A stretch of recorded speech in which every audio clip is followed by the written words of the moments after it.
Alright, so it is the next day, and I'm getting started late again because I had some errands to do this morning, and I found some ground beef on sale, so I had to go snag up some of that. We're going to get started making the elderberry jelly, and the recipe I'm following doesn't call for lemon juice, but it's also not for elderberry. And I have seen some people making elderberry jelly and they add lemon juice. Well, I don't like lemon juice, so check your own personal recipes and your kitchen, your rules, however you want to do. I am going to put a little bit of lime juice instead. It has acid in it, so that'll be a decent substitution. But if you're new to canning, please read and follow the exact instructions for your recipe and understand the science behind what you're putting in and why before you make any substitutions or modifications. And this still could mess up. Who knows? So I'm going to have to watch these closely, and because you don't want to put all this work in to have your product go moldy or something like that on the shelf. So, you know, do your research and follow your recipe and have a great time. Alright, let's get into it. Okay, so in my directions of my low sugar sure gel, I'm following the blackberry, boysenberry, or dewberry cooked jelly recipe. So we need 4.5 cups of prepared juice, and as you might be able to see, I don't quite have 3 cups of the elderberry juice.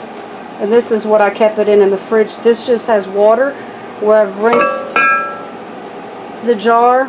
So I'm going to add that water until I have right at 4.5 cups. And just remember, the more water you put in, the more you're going to dilute the flavor of your juice, so that will make a difference in the end product. But like I said, we've never made this before.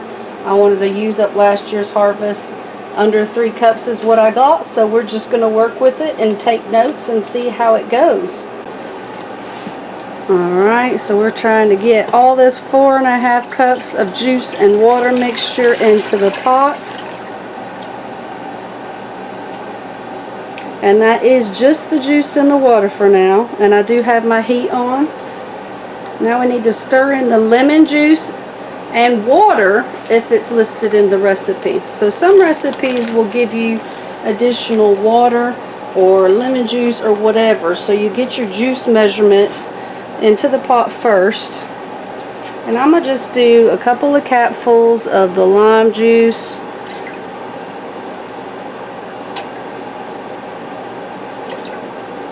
I'm going to put 4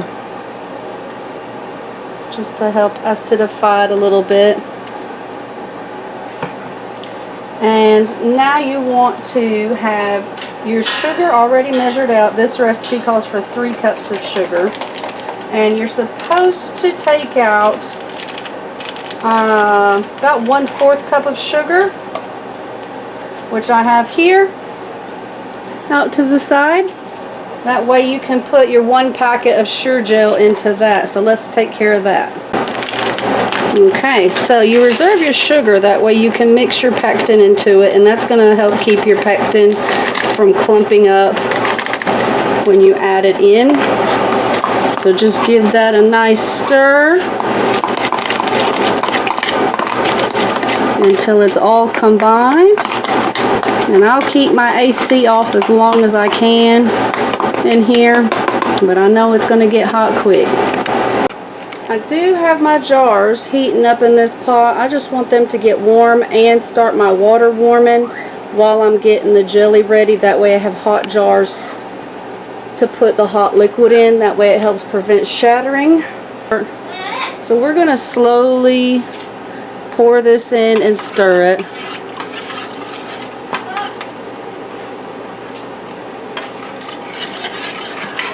We don't want clumps. Anything you can do to prevent the pectin clumping up.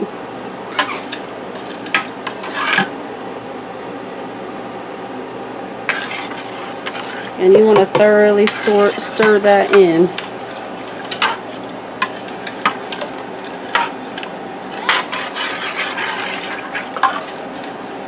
as that's coming up to a boil.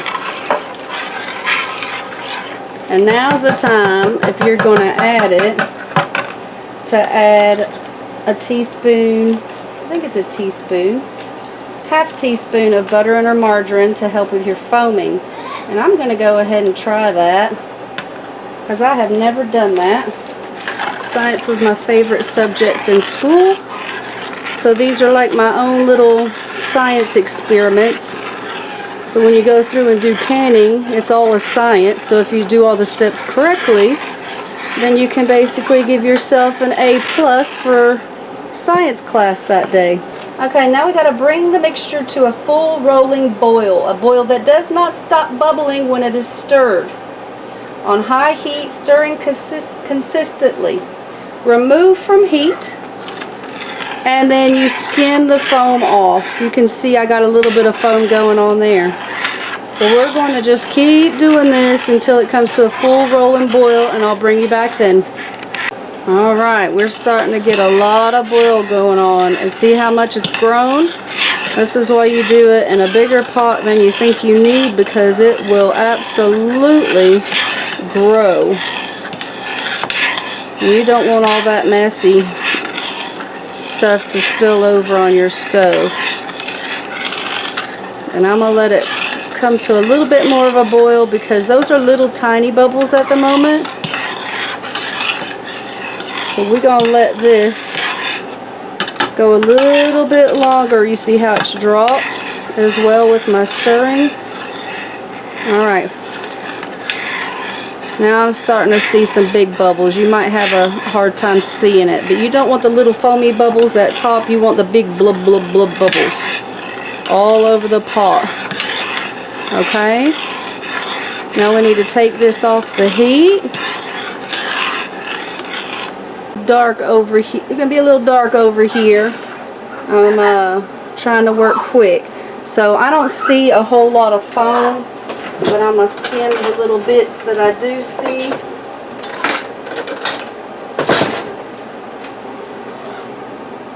And there hardly is anything. I mean, there was like a tiny little bit there. So now we want to add the remaining of our sugar. We'll add the remaining of our sugar, and then we're going to return this to a boil. Let me do this the right hand.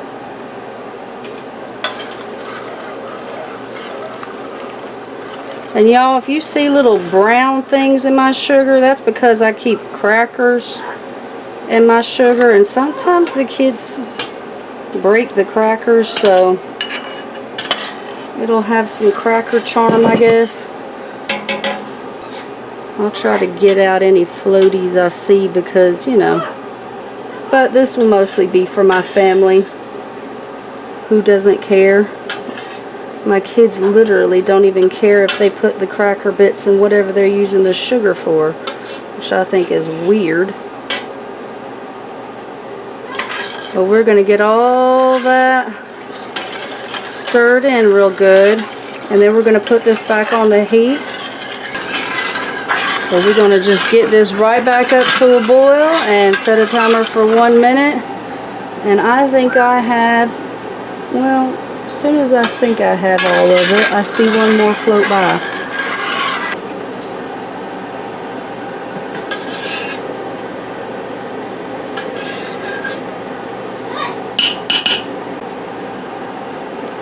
Alright, I think I've got all the little bits. Some of them are just teeny tiny. Nobody else would probably notice, but I see them. But this smells divine. And you can see it's not sliding off the spoon as much. And this is almost up to a boil. I think my family is going to be excited about this one. And let me know in the comments if you use butter or margarine in your jellies, or if you prefer not to, and maybe explain why you prefer not to, for those of us who just don't know. Share the knowledge, or share why you always put that butter in there. Whatever you prefer. I just like to hear what y'all have to say. Alright, I say that is full boil. We're gonna do this for 1 minute.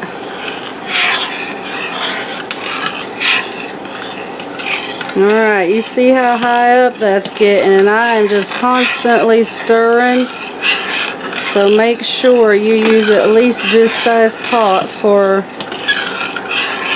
1 batch of jelly. It might seem like it's not going to be that much, but again, it really grows. Alright, there's our 1 minute. I'm going to cut off the heat.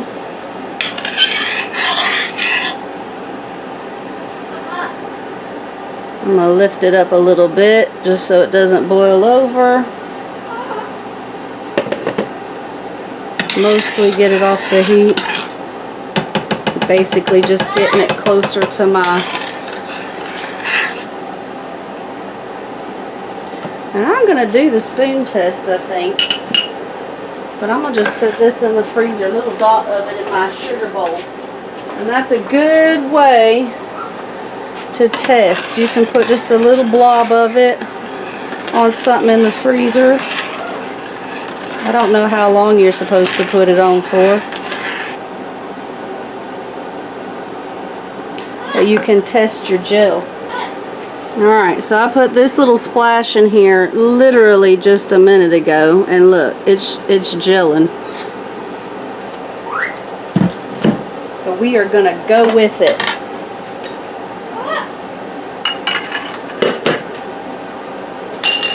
And these jars just came out of the big old pot over there, and I believe it's 1/4 inch headspace. Yeah, 1/4 inch headspace. Ooh, I can see the skin starting. I don't know if y'all can see this, but I'll bring y'all over here in just a second. 1/4 inch, that's probably a 1/2 inch, so I will have to adjust my headspace, but I just want to get all this out of the pot as quick as possible.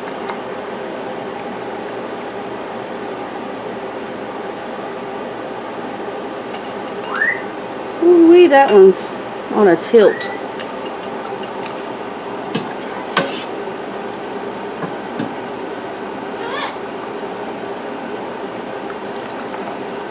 And I don't remember how many. I think it was supposed to make 5 cups. So we shall see what we get. And y'all be careful moving them like I just did, because that is really, really hot.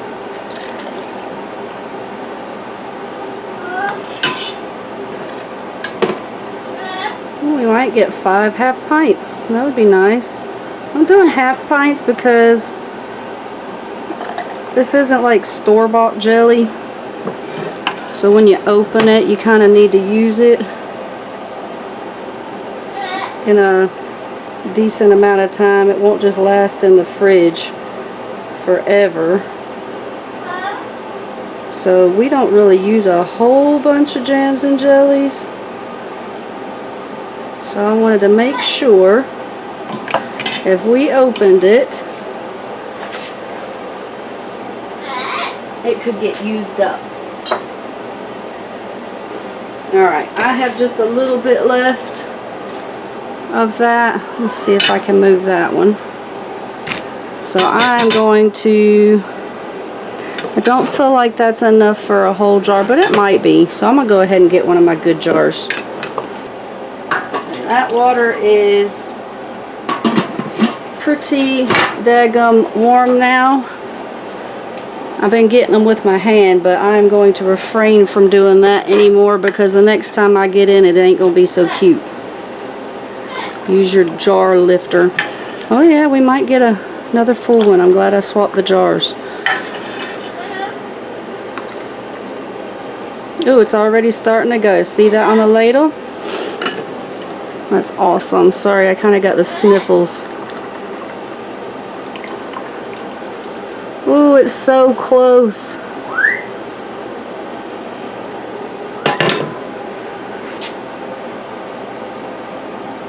So, I didn't quite make a full one there. I don't want to adjust these head spaces anymore.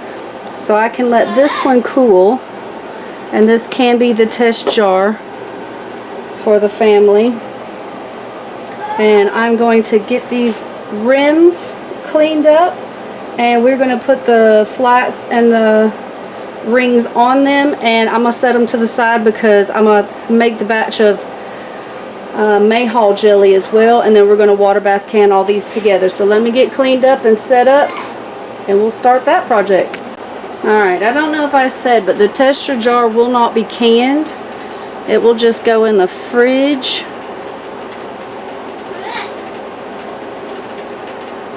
And that right there is why you wipe your rims. You don't want any of that.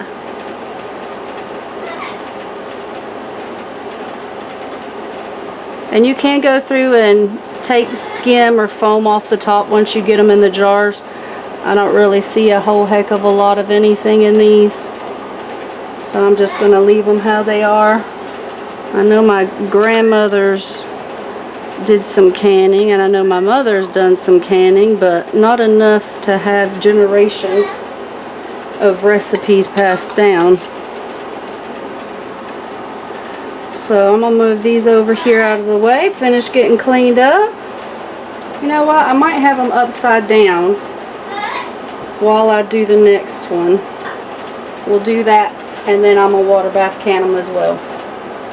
Alright, and those will stay nice and hot. I seriously doubt this mat's going to make it through this, so we'll just have memory stains on there. Just wanted to say a little quick side note. This Sure Gel pack does have instructions for if your jellies don't set on how to fix them. But if you don't want to take the time to do that, you can always use that as pancake syrup or to put on top of ice cream, and you know, just anything like that, your waffles, however you want to. So if it does mess up, there's ways to fix it, or you can just use it as a syrup. So either way is up to you. Alright, this is the May Haw juice, and I didn't have to add any water to this because it looks like I probably have enough to do 2 batches of the May Haw Jelly. So we're just going to do the same process minus the lime or lemon juice on this one. So fingers crossed everything turns out. You might be able to hear Coco in the background. She's a little excited about all these smells, and anytime I'm in the kitchen she loves it. So that was 4 cups, just like the first recipe. I've got it on high. I've got my little reserved cup of sugar and my pack of Sure Gel. I'm going to mix it in again. Same thing, different juice. About half a teaspoon, half a tablespoon, of butter in there. And we're going to bring this up to a boil just the same as before. Yeah, we want to add this in now. I'm going to stir that up a bit as well, get that butter going through. And this juice, I did make it yesterday, and I just stuck it in the fridge, covered overnight, so that it will take a little bit longer to come up to temp. And I absolutely love this pot. I got it recently because I don't have your typical canning pot that has the rack in the bottom, the typical water bath canner. I have a digital canner and a stovetop canner, but this one I can use it as my big old gumbo pot, or I can get one of these rags and lay it at the bottom of the pot to lift the jars off the bottom, because you never want your jars to be at the bottom, and use it as a water bath canner as well without having to store 2 pots. You know, space can be at a premium, but I loved it because it has a clear top. So I don't have to keep lifting the lid to see whenever it comes to a boil. I can just see straight through that. And that's great for when you're cooking regular food and for when you're canning. So this will be the first time I've done water bath canning in it, but that's the intended purpose, and I'm excited. Quite soon I have a giant turkey from the sales after Thanksgiving last November that I'd like to turn into a bunch of freezer gumbo. So if you're interested in seeing how I do that, please let me know in the comments. That is absolutely a family recipe, and I have a hard time eating gumbo out at restaurants because I was raised on that gumbo. It is not a tomato based gumbo, it is a brown roux gumbo. And my grandfather was Cajun and his mother was very Cajun, and I heard she couldn't even speak any English. One of those I sure wish I'd have been around to know her back then and learn some of that. But I'm going to put the lid on this and keep it stirring, and I'll bring you back in a minute. Alright, I just popped that lid on just for a minute while I just move some things around off to the side. You want to make sure you keep your area very efficient. Ooh, and y'all, I was smart this time. I sifted my sugar. Now I won't have to pick out little crummy bits. But I cannot get rid of these bubbles when I'm stirring. So that means it's time to add the sugar.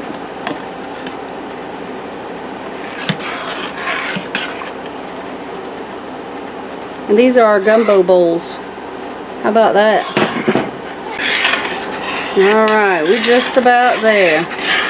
I can't stir it down, so I'm going to set my timer for 1 minute. And we're going to just keep stirring. Alright, there went our timer. I'm going to cut off the heat.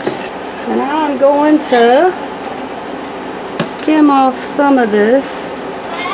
See, there's a little bit of foam on this one, not much. Definitely more than the elderberry. And look, jelly. That's delicious. And we're going to do the same process. See, there's a little bit of foam. We can get that when it's in the jars too.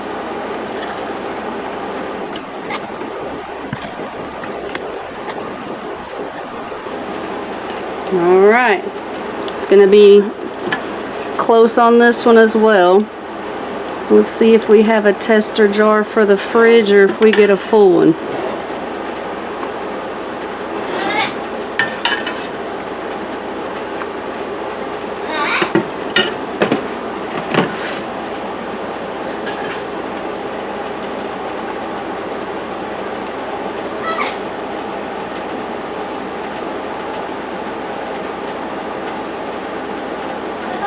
Alright, we got 6 this time.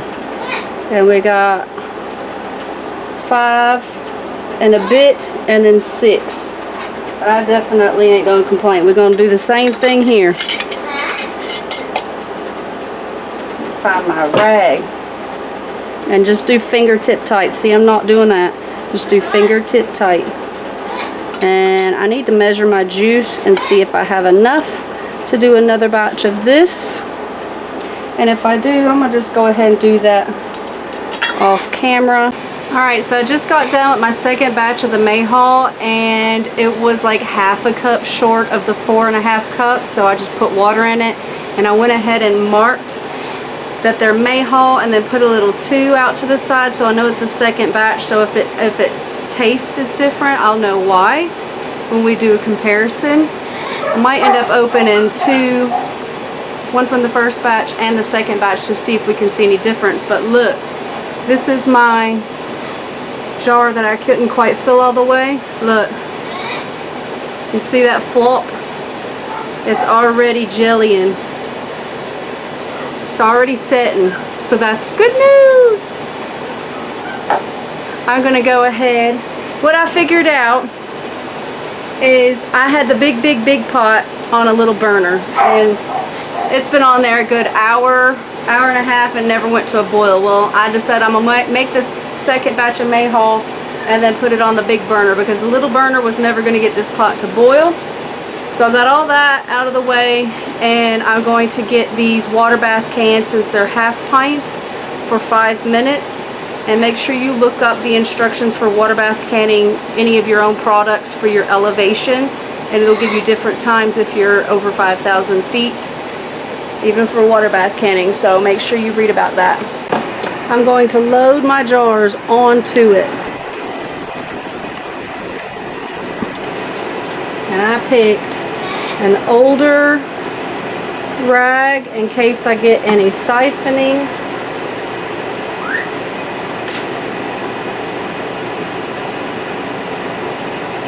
Since I have elderberry in here, I might come out with a tie-dyed rag as well.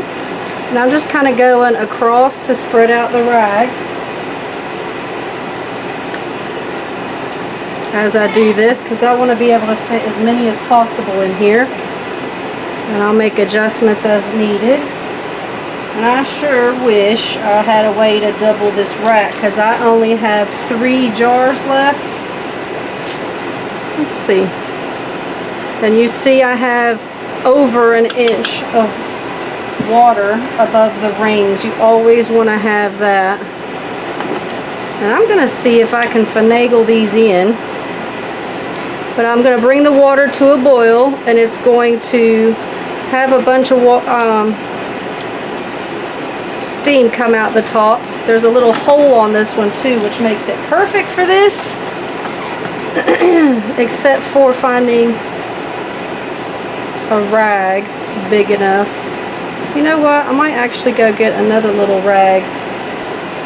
I have these bar cloths, because you don't want your jars to be falling over like that. And like I said, this is my first time using this one. I feel like I used to have a water bath canner, but I don't really know. You could, if you have a pressure canner, you can use it. But I'm just going to make this my storage is my problem.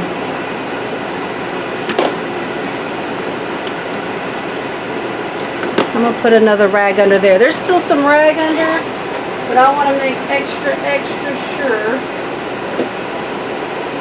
they're not sitting at all on the bottom.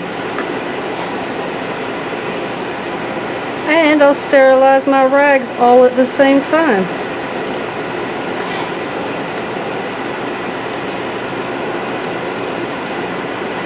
Okay, I think I can fit this one in the middle. Perfect. Alright, so that is at a full rolling boil now, which I can see because the lid is clear, which makes this perfect. And I've also been watching the steam come out, so I'm going to set it for 5 minutes, and then I'll come back and show you the end. Okay, so my timer has turned off, so I'm going to cancel that and turn that off. We're going to let this sit for at least 10 minutes. You don't want to depressurize everything that's in there too quickly, otherwise you can siphon things out. I don't think it's too much of an issue with jams and jellies, but that's just good practice, just to let it sit in there for just a few minutes.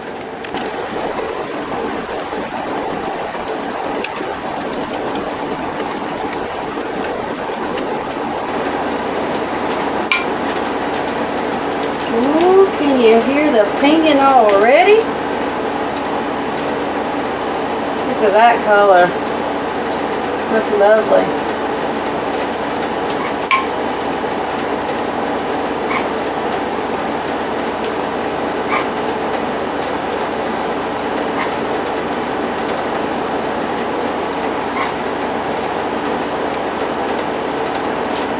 Alright, so I'm going to just let this water cool down and dump it out. And that is it. Okay, so that's not bad. We got 18, well, nearly 18 half pints, because I have one in the fridge now, the one that didn't get quite filled up all the way. And I think I spent maybe 3.5 hours total doing this, from start of expressing the juice of the berries to the complete project of them cooling. Now these will have to sit out for 24 hours to cool, and you will take note, they will be more liquidy again when you take them out of the canner, and that's completely normal. So once they cool, they'll start gelling up. And then I'll go ahead and wipe them down, label them, and stick them on the shelf. However you like to do it, back in the box, or if you have a different way you'd like to do it. But I highly recommend this if you're new to canning, since it's a water bath type thing. And if you have a big pot, you can do this without having to buy special equipment, except for the jar lifter. I recommend getting that jar lifter. And if you're not great on measurements, just get you a little set. It has a debubbler, which also has the measurements on how to figure out your headspace. And they're like 10 bucks on Amazon. I'll try to link one down below. And I'll also try to find this pot on Amazon because it is lovely. I love it. 17 half quarts in this pot done. No second batches. So I'm impressed with that. And as you hear, I'm already getting pinging, so that's really good. But yeah, if you haven't started canning because you're intimidated, start with something like this. Just follow your instructions. Don't worry about it. If you're really brave and you want to start canning, get yourself a pressure canner and start with meats. That is the easiest thing ever to can. Pressure canners nowadays come with all kinds of safety checks and balances. It's not your grandma and grandpa's old school scary ones that like to blow up. Just same thing, follow the precautions. But meats are great for first time pressure canning, and these jams and jellies are great for water bath. It's simple. Even if you just get berries from a clearance rack or whatever you do, if you don't know how to find fresh berries, or if somebody gifts you them like they gave me, which I am very grateful, by the way. I really appreciate you both for taking the time to harvest that and gift that to me. I find that very special, and I always appreciate free things to make projects out of, and the love that goes into that of giving to me and then me being able to gift as well. And if you like this type of content, please hit subscribe and ring the little bell. If you know anybody who would be interested in watching this type of video, I do this. Thinking about doing organization because I do that a lot. I have gardening videos. Please feel free to check those out. Please leave me a comment and hit like. And thanks so much for watching. I'll see you on the next one. Love you. Bye-bye.